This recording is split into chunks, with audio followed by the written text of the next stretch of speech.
આજની ધર્મકથા. પ્રણામ. યુવાન શંખ રાજા એક ચિત્ર જોયું છે અને એવા મોહિત થયા છે, સંમોહિત થઈ ગયા છે કે પહેલા તો નિશબ્દ થઈ ગયા અને પછી આ ચિત્ર વિશે શબ્દો સાંભળવા માટેની આતુરતા જાગી.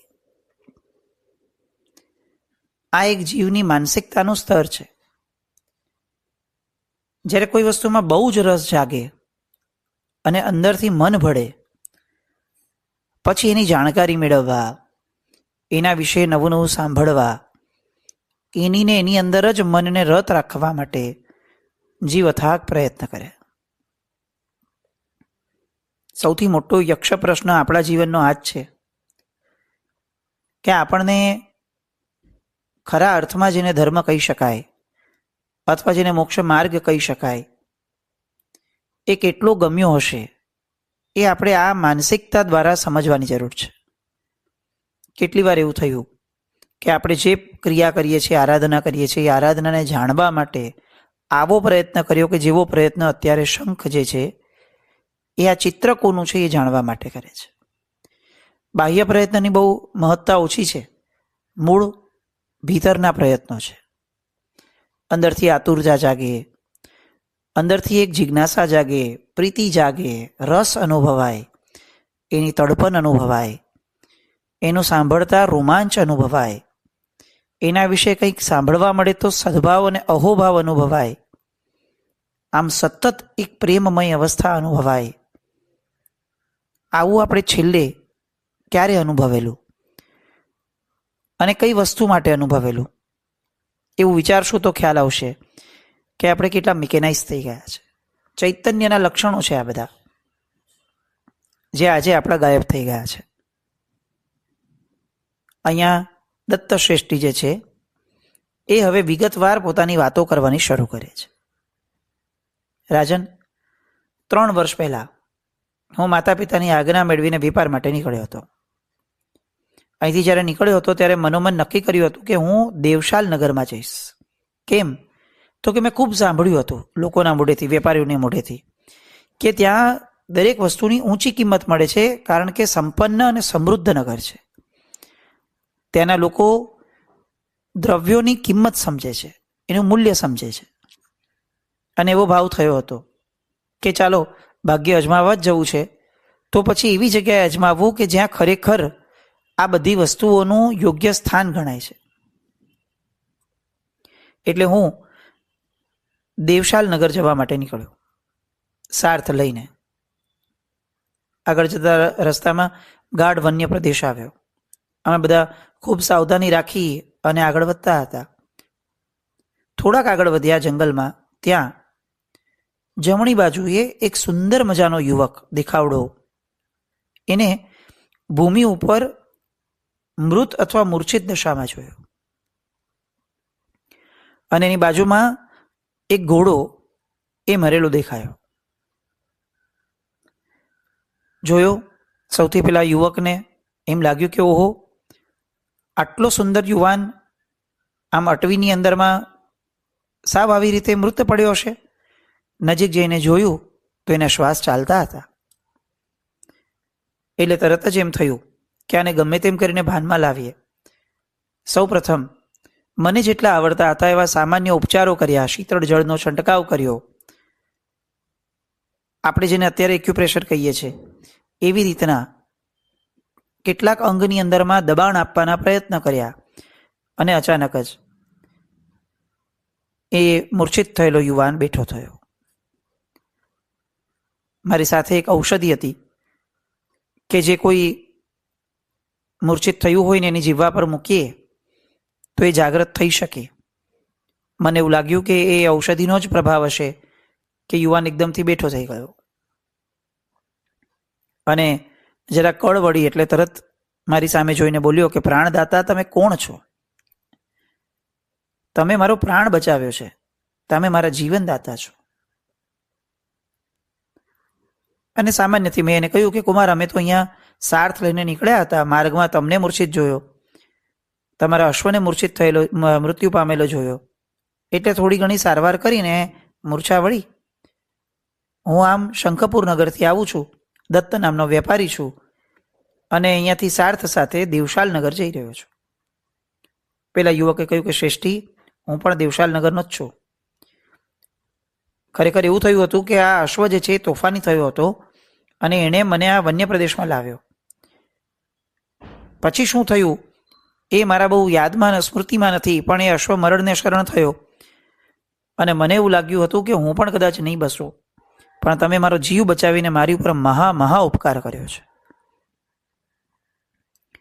પછીથી તો એ સોહામણા યુવકની સાથે અમે લોકો આગળ ચાલવા લાગ્યા રાજન, અને થોડાક આગળ વધ્યા. કેટલોક પંથ કપાયો અને ત્યાં થોડોક કોલાહલ સંભળાવા લાગ્યો. મને ને મારા સાર્થને એવું લાગવા લાગ્યું કે કોઈ લૂંટવા માટે લૂંટારોનું ટોળું આવતું હશે. એટલે મેં જે મારી સાથે સશસ્ત્ર રક્ષકો હતા એ બધાને તૈયાર રાખ્યા, સાવધ રાખ્યા કે ભાઈ સામનો કરજો. અને ત્યાં અચાનક જ સામેથી એક ટોળું આવ્યું. એમાંથી એક મુખ્ય રક્ષક આગળ આવ્યો અને મારી સાથે જે યુવક હતો એ યુવકને ઓળખ્યો અને એને વંદન કર્યા. હું થોભી ગયો.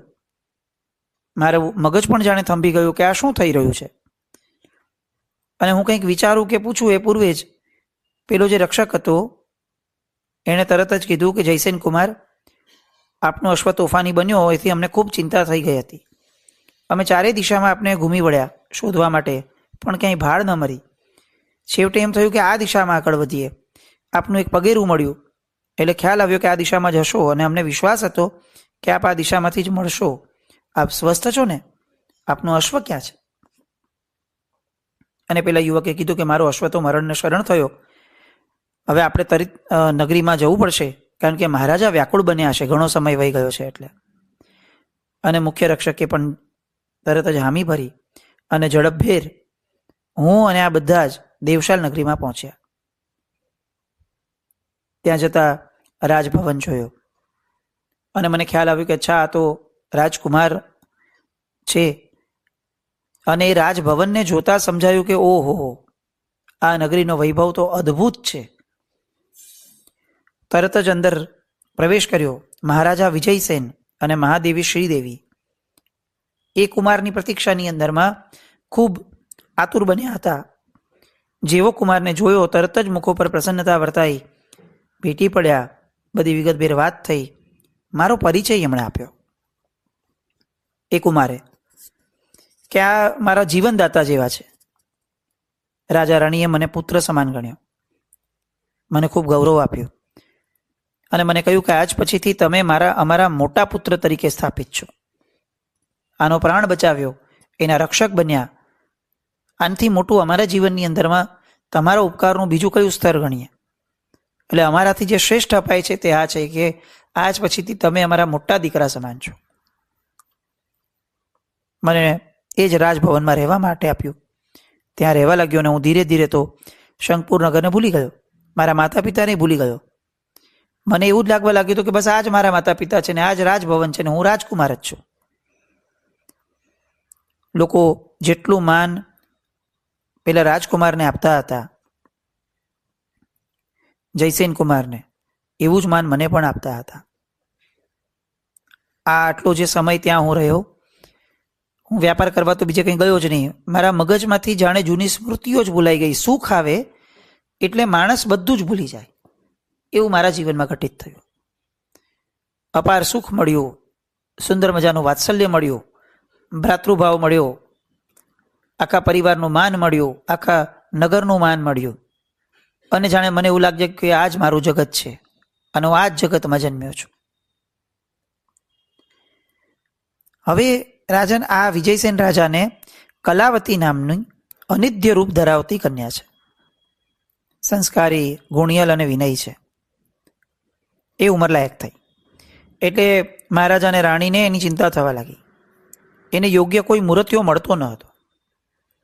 એકવાર મહારાજા સાથે મારે આના વિવાહ માટે વાર્તાલાપ થયો, ત્યારે મને આપની સ્મૃતિ આવી અને મેં મહારાજાને કીધું કે જુઓ, રાજકન્યા કલાવતી માટે અમારા મહારાજા એ સૌથી સુયોગ્ય પાત્ર છે અને એટલે આપને દર્શાવવા માટે મેં આ ચિત્ર તૈયાર કરાવડાવ્યું. ચિત્ર લઈને હું સાથે આવ્યો છું. જે આપના હાથમાં છે એ કલાવતી રાજકુમારી છે. મને મોટાભાઈ તરીકે સંબોધન કરે છે, એટલે એ મારી બહેન છે. મહારાજા શંખને આખી પરિસ્થિતિ સમજાણી અને ફરી એ જે કલાવતીનું ચિત્ર હતું એના તરફ એની દ્રષ્ટિ પડી રાખે. એનામાં એક અકથિત અને ન સમજાય એવો અકળ એવો મોહ એ આ ચિત્ર પ્રત્યે એ અનુભવવા લાગ્યો. જો આવી સ્ત્રી મારા જીવનમાં આવી જાય તો મારું જીવન તો માલતી પુષ્પની જેમ સુગંધની જેમ મહેકી ઉઠે. મહારાજા શંખે ચિત્ર પોતાની પાસે રાખ્યું. રાજા છે, બધું જ આમ તરત ને તરત નિર્ણય તો ન કરી લે અને આમ કોઈને પણ દર્શાવવું કે ભાઈ હું એકદમ હવે આ બાબતમાં ગાંગો થઈ ગયો છું, એવું બધું ગંભીર વ્યક્તિઓનું કામ નથી. સુગ્ન માણસ હંમેશા એ છે કે જે માણસ કેટલાક મહત્વના પ્રશ્નો આવે કે મહત્વની પરિસ્થિતિ આવે ત્યારે ત્વરિત અથવા તાત્કાલિક નિર્ણય ન લે. પૂર્વના કાળની અંદરમાં આવા નિયમો અપાતા કે જીવનમાં નિયમ લો. શું? તો કે ગુસ્સામાં કોઈ નિર્ણય નહીં કરવાનો. પછી તો કે હજી આગળ વધતા વધતા જીવની જ્યારે સ્થિતિ બેટર થતી જાય, મનસ્થિતિ, ત્યારે એવું કહેવામાં આવે કે રાગના આવેશમાં અથવા દ્વેષના આવેશમાં બંનેમાંથી એક પણ લાગણીનો આવેશ હોય એવા સમયે કોઈ પણ નિર્ણય ન કરવો. શું થાય એનાથી? તો કે જીવનમાં આવનારી અનેક મુશ્કેલીઓ અટકી પડે. કારણ કે જીવ પર જ્યારે મોહનું અંધકાર છવાઈ ગયું હોય, યા તો રાગ દ્વારા યા તો દ્વેષ દ્વારા, અંતે તો બંને મોહ જ છે, એ સમયે જીવની મતિ જે છે એ આવરાઈ જતી હોય છે.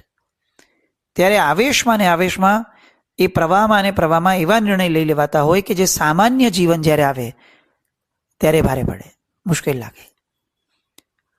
એટલે આ એક ગુણ છે કે જે દરેક સજ્જને કેળવવો જોઈએ કે ભાઈ ગુસ્સો આવી જાય કદાચ, પણ ગુસ્સામાં કોઈ નિર્ણય નહીં લેવો. કોઈ પરિસ્થિતિના આધારે મનમાં લાગણીનો ઉભરો આવી જાય તો એ ઉભરામાં નિર્ણય ન લેવો. ક્યારે પણ એવા શબ્દ ના બોલી જાવ કે આજ પછી હું આ નહીં કરું, આજ પછી હું આ નહીં કરું, આજ પછી હું આ જ કરીશ. ઉભા રહો ભાઈ, આપણો અધિકાર છે ને આપણા વર્તમાન ઉપર માંડ છે. ભવિષ્ય એ એવડું મોટું છે કે જે ક્યારે શું કરાવડાવશે એ પૂર્ણપણે અનિર્ણિત છે. અને કર્મની એક થિયરી છે કે તમે જે વસ્તુને બહુ દ્રઢતા સાથે નકારો એ વસ્તુ ચોક્કસપણે ક્યારેક ને ક્યારેક તમને આપે જ. આપણે જેનો ખૂબ અહંકાર કરીએ એ અહંકાર જેનો કર્યો છે એ વસ્તુ આપણને ભવાંતરમાં પ્રાપ્ત ન થાય. એ જેમ નિયમ છે એવી રીતનો આ નિયમ છે કે જેનો આપણે ખૂબ પ્રતિકાર કરીએ એ કર્મ વધુ ને વધુ બળવાન બને. તો કર્મ કઈ રીતે જલ્દીથી નીકળે? તો કે દ્રષ્ટા ભાવે કર્મને ફક્ત જોઈ લઈએ અને જવા દઈએ તો એ સહજપણે નીકળી જાય. એનો પ્રતિકાર કરવા બેસીએ તો સામે લડે. અને એટલે જ તીર્થંકર પરમાત્માઓ, કેવળ જ્ઞાની ભગવંતો, સાધકો, આ બધા દ્વારા આ એક અનુભવાયું છે કે દ્રષ્ટા ભાવે જીવન જીવનાર વ્યક્તિ એ સૌથી આનંદમય જીવન જીવે છે. કેમ? તો કે એને કોઈનો પ્રતિકાર જ નથી કર્યો, ગમે તે પરિસ્થિતિનો કોઈ પ્રતિકાર નહીં. એક ચિંતકે બહુ સરસ વાક્ય લખ્યું છે કે મને મળેલ પરિસ્થિતિથી અન્યથા થાઓ, આના સિવાયનું કંઈ પણ થાઓ, આ વિકલ્પ એ જ સંસાર છે. અહીંયા આ મોહાંધતા એ હવે આની વધતી ગઈ, પણ નિર્ણય નથી લેવાતો. દત્ત શેઠ તો બેસી ગયા, રાજસભાનું કાર્ય ચાલ્યું. મહારાજા શંખ જે છે એ આ ચિત્ર લઈ રાજભવનમાં આવ્યો, પોતાના ખંડમાં ઉચિત સ્થાને રાખ્યું, ભોજનાદિ કાર્ય કર્યું, પોતાના ખંડમાં આવ્યો અને વારંવાર આ ચિત્ર હાથમાં લઈને નિરખવા લાગ્યો અને સૌંદર્યનું પાન કરવા લાગ્યો. એ વિચારવા લાગ્યો કે આ ખરેખર મારી જીવન સંગીની બની જાય તો મારું જીવન ધન્ય બની જાય. હવે એને થોડુંક એમ લાગ્યું કે નહીં, મારે ઝડપભેર દત્તને બોલાવવો જોઈએ. પણ હવે તો દત્તને હજી આવતીકાલે બોલાવશું, ત્યાં સુધી હવે આ સમય પણ નથી નીકળતો. જેના પ્રત્યે અવિહળ પ્રીતિ જાગે એનો વિયોગ બહુ જ સતાવે.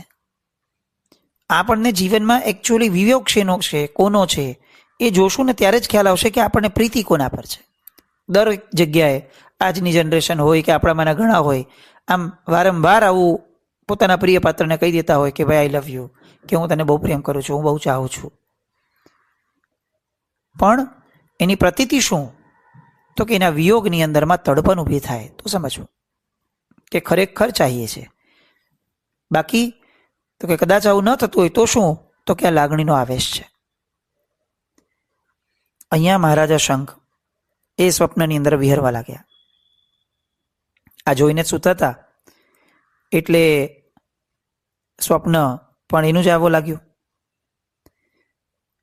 સ્વપ્નની અંદરમાં એમણે જોયું કે આ સૌંદર્યની સામ્રાજ્ઞી કલાવતી એની સખી સાથે રસકુંજમાં બેઠી છે. બીજી સખી પુષ્પની માળા ગૂંથી રહી છે. એક સખી વીણા બજાવે છે. કલાવતી સખીઓ સાથે મીઠો પરિહાસ કરે છે. એક સખીએ રાજકુમારી કલાવતીને પૂછ્યું કે દેવી, આ રસભર યૌવનનો સ્વામી જ્યારે આવશે ત્યારે તમે અમને ચોક્કસ ભૂલી જશો. અમને ભૂલી તો નહીં જાઓ ને કુંવરીબા? કલાવતીએ કંઈ ઉત્તર ના આપ્યો. એને મૌન જોઈને બીજી સખીઓ પણ છંછેડવા લાગી. છેલ્લે મીઠી અકળામણનો અંત આવે એ પહેલાં એમણે ઊભી થઈને કીધું કે એ તો જવા દો, હું કંઈ ભૂલવાની નથી, પણ તમને કંઈ સંભળાય છે? ત્રણેય સખીઓને પણ વાંસળીનો નાદ સંભળાતો હતો. એટલે વીણા આપોઆપ બંધ થઈ ગઈ કે અત્યારે કોણ વાંસળી બજાવતું હશે. આગળ ગયા એ દિશા તરફ તો એની નજર જે છે એ એક નવયવાનની સામે સ્થિર થઈ ગઈ. કોણ હશે આ સુંદર પુરુષ? ઉપવનમાં કેમ આવ્યો હશે? એટલી વારમાં એ નવયુવાન નજીક આવી પહોંચ્યો અને કહ્યું કે ક્ષમા કરજો, હું શંખપુરી નગરીનો રાજા શંખ છું. આ ઉપવનની સુંદરતા જોઈને આવી ચડ્યો છું. મને તૃષા લાગી છે. રાજકુમારી સ્તબ્ધ ભાવે જોઈ રહી છે. નજર નીચી હતું પણ એ નવયુવાનને જાણે ધરાઈને માણી રહી હોય એવું લાગતું હતું. રાજા શંખ પણ કલાવતીના આ સૌંદર્યને માણતો હતો અને એટલામાં કલાવતીના મુખમાંથી કંઈક નીકળવાનું શરૂઆત થઈ અને અચાનક શંખની નિદ્રા તૂટી ગઈ. આવું આપણા બધાના જીવનમાં બહુ સાહજિક રીતે થતું હોય. જેનું બહુ વિચારીએ એના સ્વપ્નો આવવા એ બહુ સાહજિક છે. આ કોઈ સાંકેતિક સ્વપ્નાઓ નથી. એ આપણાને આપણા જ સબકોન્શિયસ માઇન્ડે ઊભી કરેલી એક સૃષ્ટિ છે કે જે સબકોન્શિયસ માઇન્ડની જાગૃતિ સમયે આપણને અનુભવાય છે. સબકોન્શિયસ માઇન્ડની જાગૃતિ એટલે આપણી નિદ્રા. નિદ્રાના સમયે સબકોન્શિયસ માઇન્ડે જે આખીને આખી સૃષ્ટિ ઊભી કરી છે એ સૃષ્ટિ એ એના દર્શન કરાવડાવે. એટલે જ હંમેશા સૂતા પહેલા કેટલાક સમય પૂર્વે દરેકે દરેક ગેજેટથી માંડીને દરેક નબળી વાતોનો ત્યાગ કરવો જોઈએ. કેમ? તો કે કોન્શિયસનેસથી સબકોન્શિયસનેસમાં જ્યારે જવાનો થાય ત્યારે જીવ છેલ્લે જે છાપ લઈને બેઠો છે એને સબકોન્શિયસ માઇન્ડ પકડી લે. સૂતા પહેલાં કેમ ટીવી ન જોવું જોઈએ? સૂતા પહેલાં કેમ મોબાઈલ ન જોવો જોઈએ? સૂતા પહેલાં કેમ નબળી વાતો ન કરવી જોઈએ? એનું કારણ આ છે. કદાચ ન કરે નારાયણ અને સમજો ઊંઘમાં કંઈ થઈ ગયું, માણસનું મૃત્યુ થયું, તો એના આયુષ્યનો બંધ શું પડે? સમજો એ જ સમયે આયુષ્યનો બંધ પડવાનો હોય તો કે મૃત્યુ પૂર્વે એટલે નિદ્રા પૂર્વે એ જે ભાવમાં હતો એ ભાવમાં એના આયુષ્યનો બંધ પડે. કેટલી ગંભીર વાત છે. આખી જિંદગી આપણે સુખેથી ધર્મ કરીએ, શુભતાઓ આચરીએ, આપણાથી બહુ ખોટું ન થાય એવું વિચારતા હોઈએ અને સૂતા પૂર્વે આવી કંઈક આદતો લઈને બેસ્યા હોઈએ. આપણે ન કરે નારાયણ, આપણે ઈચ્છતા નથી ને ન પણ થાય, ન જ થાય આવું કોઈની સાથે. સમજો પણ સમજો મૃત્યુ થયું તો ઓલી મોબાઈલની ઘેલછા, રીલ જોવાની જે એક આ કુતૂહલ વૃત્તિ છે એ સીધી ને સીધી યા તો વ્યંતરમાં ઘુસાડશે અને યા તો એકેન્દ્રિયમાં ઘુસાડશે. એટલે સબકોન્શિયસ માઇન્ડ એક્ટિવેટ થવાનું હોય એ પૂર્વે હંમેશા સારા વિચારમાં રહેવું. રાજાએ આંખ ખોલી. કંઈ ન હતું. ન રાજકન્યા હતી, ન ઉપવન હતું, ન સૌંદર્ય હતું, ન રસકુંજ હતું. અને હવે એ વિવળ બની ગયું. હવે કોઈ પણ ભોગે એણે રાજરાણી બનાવી છે કલાવતીને. તસવીર સામે રાખીને વાત કરવા લાગ્યો કે પ્રિય, દત્ત શેઠે તારી તસવીર મારી સામે જ્યારથી મૂકી છે ત્યારથી હું તને પાંબા વિવળ બન્યો છું. હું તને ગમે તે રીતે મેળવીને જંપીશ. તારા વિનાનું મારું જીવન એ મને હવે અધૂરું લાગવા લાગ્યું છે. આપણું મિલન ક્યારે થશે? તારા વિનાની એક એક પળ મને વસમી લાગે છે. આ રીતે વાર્તાલાપ કરતો રહ્યો. પ્રાતઃ સમય થઈ ગયો હતો. વસ્ત્ર પરિવર્તન કર્યું, માનસિક સ્વસ્થતા લીધી, નગર ભ્રમણ માટે નીકળ્યો. પણ એનું મન ક્યાંય છોડતું ન હતું. એને એમ થયું કે હમણાં દત્તનના ત્યાં જાઉં અને આ મારા મનની વાત કરું. રાજસભા ભરાણી. રાજસભાની કાર્યવાહી થઈ. મહામંત્રી મતિસાર જે છે એ લોકોના પ્રશ્નો આપી રહ્યા હતા, પણ શંખનું મન જે છે એ તો કલાવતીની અંદરમાં જ ઝૂમતું હતું. અને એટલામાં આવ્યો સેવક અને કહ્યું કે ખૂબ અગત્યના સમાચાર છે. અચ્છા, શું સમાચાર છે? અને એ જે સમાચાર કહે છે એ આપણે આવતીકાલે સાંભળશું. પણ એટલી વાત ચોક્કસ છે કે આ કથાના વણાકો જે છે ને એ આપણને અચરજ, મને આશ્ચર્યમાં મૂકી દે એવા બધા કથાઓના વણાકો. એવી આ 21 ભવની કથાઓ આપણા પોતાની અંદરની યાત્રા એ આપણને સ્પર્શાવે એવું કંઈક થાય એવી શુભ મંગલ કામના સાથે જીનાજ્ઞા કંઈ પણ બોલાય તમે છામી દુકડમ જૈનમ જયતિ શાસન.